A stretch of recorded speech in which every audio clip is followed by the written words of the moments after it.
So basically, I've just been getting a few too many letters, and it's been a flood. I didn't manage to secure a good guest, having some cancellation issues, but I have been getting a lot of letters, so it's time to here they all are. Here's the first one. This one is from an anonymous source. I know who it is, but they said not to, whatever. But it makes sense, because it says, Dear Peter, my favorite show was your first one. All the other ones were okay, except some of them were kind of okay, you know what I mean? But I really want to hear more. You gotta get more cultists on the show, because I really, really want to be part of a cult, because I have zero direction in my life at all, and all I want to do is not have to decide what to do. Like, I want someone just to say, get that toothpaste, and I'll be like, okay. Because the deal is, like, okay, so for a lot of, I understand that, like, they make you do irrelevant or unimportant things first. They make you do things that don't really affect anything, that don't really affect your life that much. And then after a while, then they make you give all your money to them and stuff. And that would suck, I guess. But I just want to be in the front part of the cult where you just, they just say get this toothpaste, because every day there's just so many decisions. It just and like every time I go into a place where I'm supposed to buy something, I have a panic attack, because I know there's just too much. There's just too much stuff. That's all I'm trying to say. And and it seems like a cult would be so fun, especially if they were like weird, like they had weird wrong beliefs that were fun. That would be cool. But like, I'm just so sick of every day like getting up and being like making like 10 decisions, like, what do I want for breakfast, what do I want to put on, what kind of socks should I put on. I mean, at this point I don't even pick the socks I pick are the first ones I see, and that's kind of how it's been with everything else, all the other decisions. Just like the first option that happens is like the one I pick, but I can't. I mean, even that's kind of too much work. Everything is too much work. I just don't want to have to decide to do anything anymore. Just want people to tell me what to do, and then everything will be fine. It'll be cool after that. And here's my... Okay, so I know this letter was running kind of long, so I put in my anthem for the song, or for the cult that I want to be in. So if you're a cult and you like this anthem, give me a call.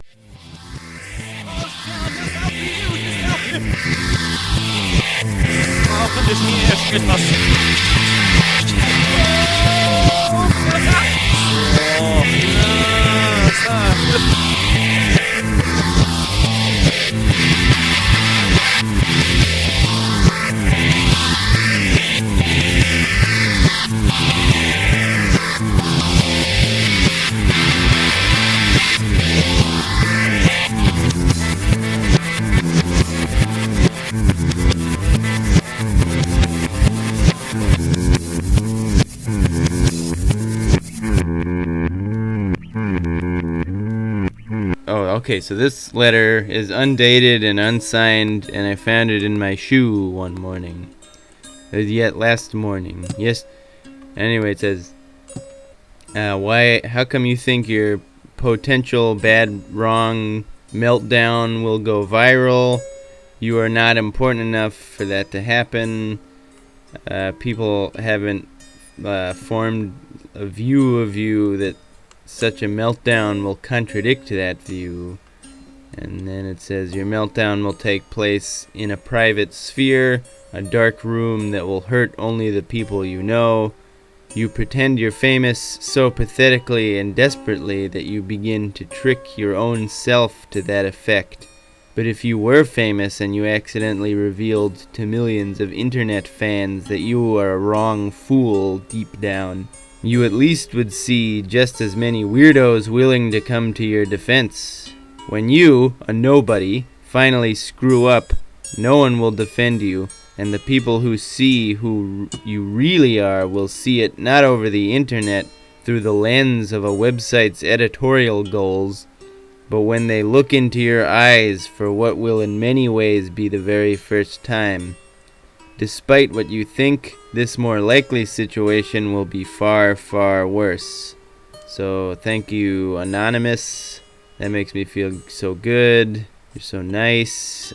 I guess what you meant by a website's editorial goals is like, you see someone says a weird thing on the internet, and then all these websites that have headlines like, here's what this guy doesn't understand about this subject, and then they say it, and oh god, that would suck, but I guess that's what you meant. So thanks. Let's see. The next letter is from in the Hamlet called. I just wanted to say, how come your guests always start by making fun of you? It happens every time, and it's getting really predictable. You're going to say that my listening to enough of your shows to notice this annoying trend flatters you, which is also a predictable facet of your programming.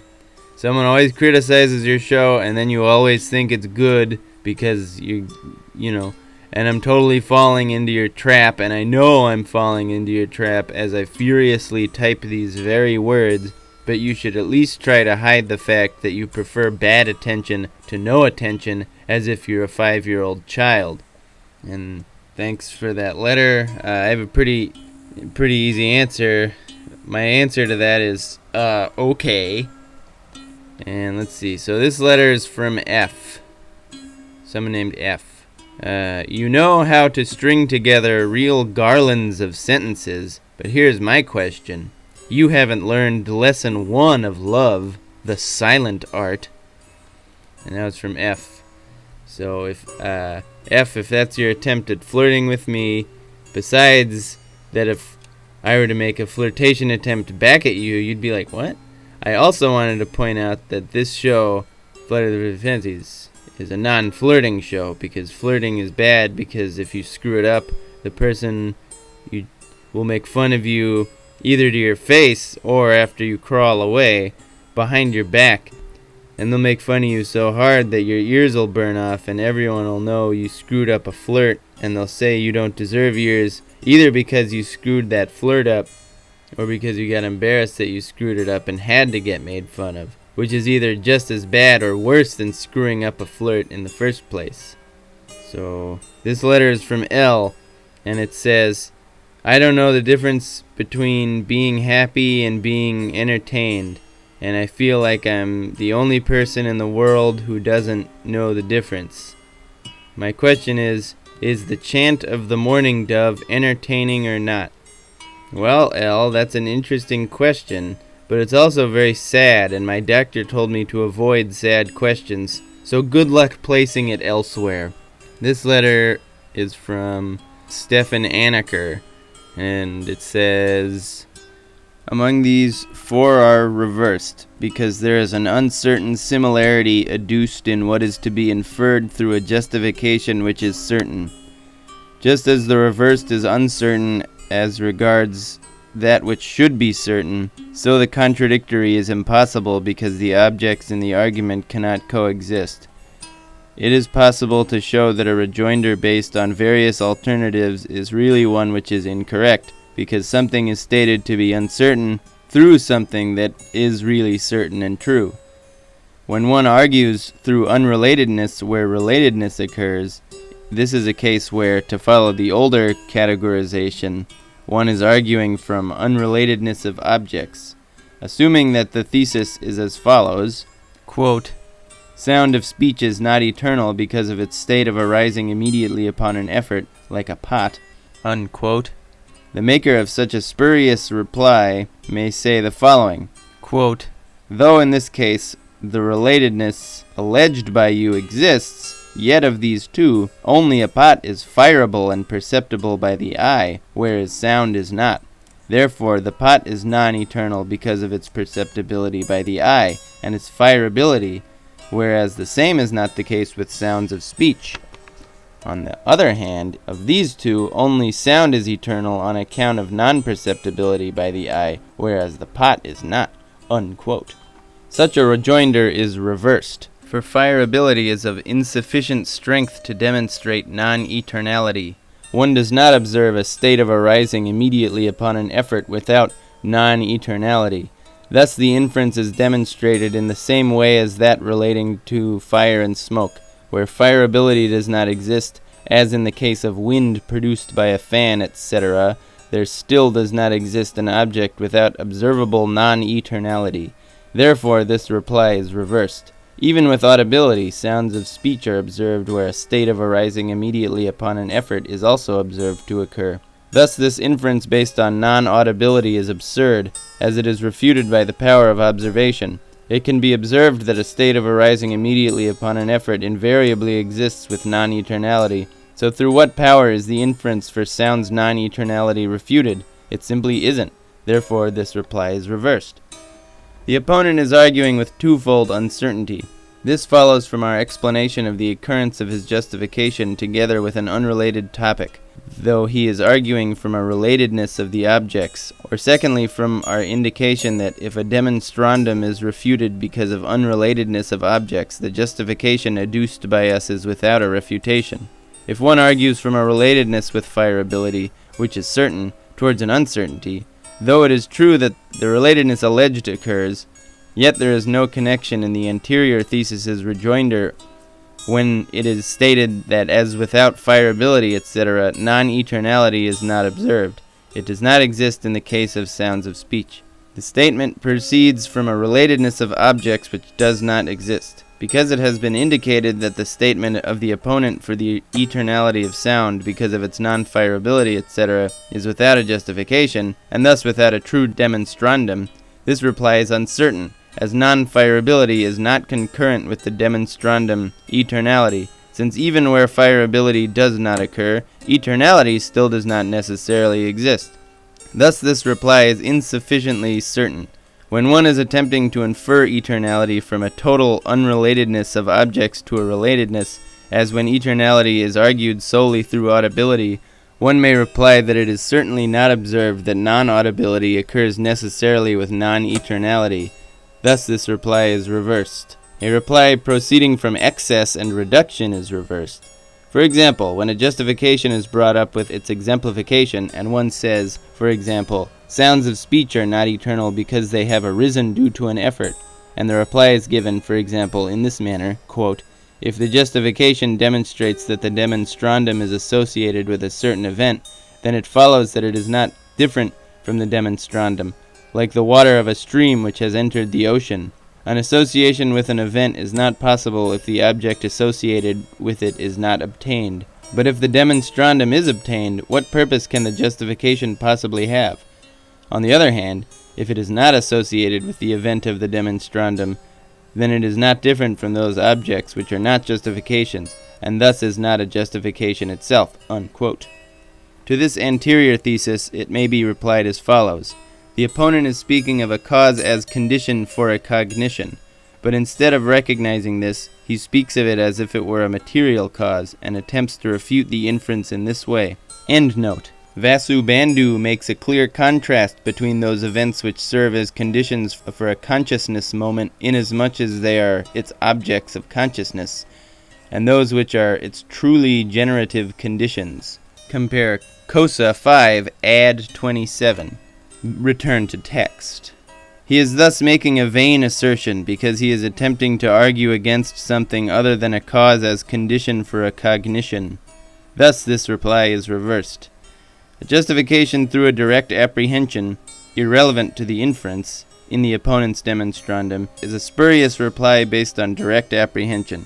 For instance, in the case already given, where the non-eternality of sounds of speech is inferred through their state of arising immediately upon an effort, the adversary may reply, quote, "This is no justification for non-eternality, because in the case of a flash of lightning, etc., non-eternality is demonstrated through other means of cognition, such as direct perception, etc., and there is no state of arising immediately upon an effort involved."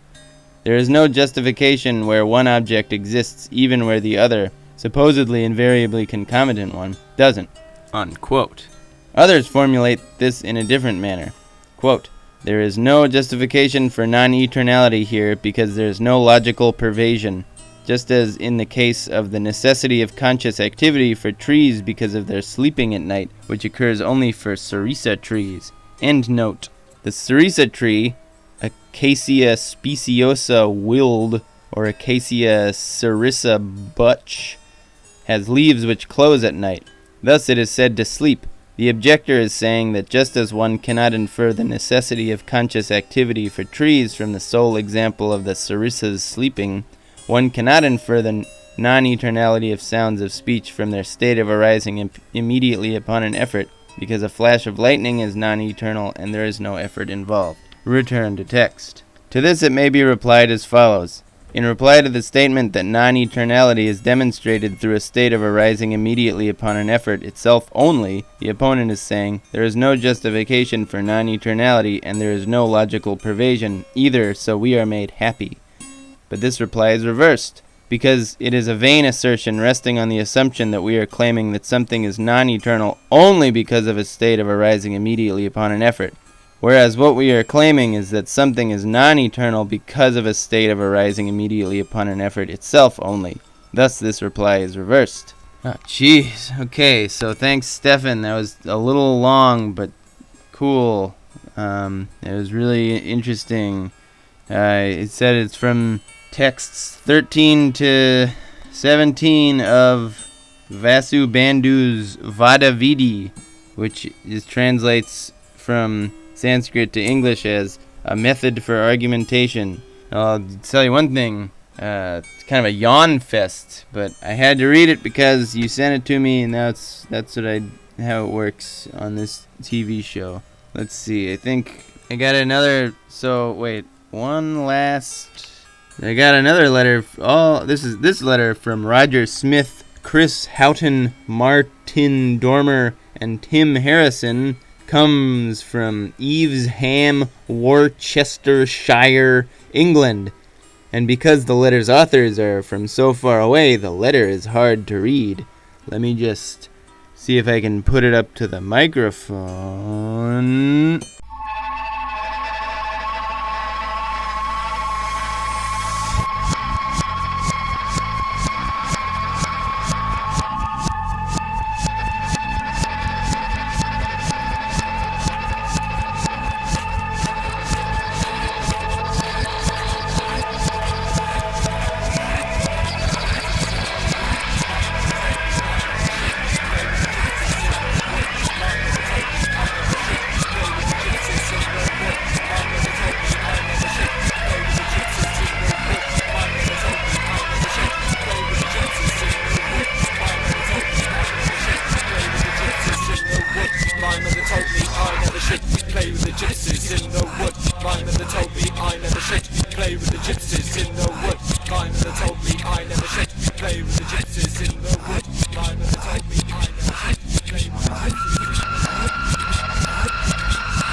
Ja,